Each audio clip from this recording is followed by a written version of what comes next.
नमस्कार मित्रांनो, तुम्ही पेंढाऱ्याची भाजी खाल्ली काय? पेंढरे म्हणजे त्याला पेंढऱ्याची भाजी आहे. आणि ही याला आलेली फुलं आहेत. या मी सगळ्या भाजी काढलेली आहे. आणि ह्या पानाची सुद्धा भाजी करतात ह्या पाल्याची. आणि फुलं याला त्याला पेंढरे असे फळे लागतं याला एक पेरूसारखं. तर ते त्याची पण भाजी करून चांगली होते. अशा प्रकारची पेंढाऱ्याची भाजी आहे. बरीचशी फुलं दिसत आहेत बघा इथं. इथं पण आहे बघा फुलं. फुलाचे कळे आहेत छोटे छोटे. याची फुलं बरीचशी आल्यात. तरी थोड्या दिवसात फळं लागतील. त्या फळांची सुद्धा भाजी करतात पेंढऱ्याच्या.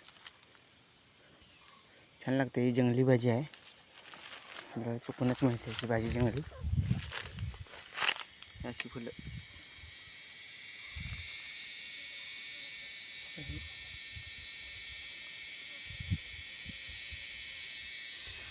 तर भाजी कोणी खाल्ली असेल तर नक्की लाईक करा.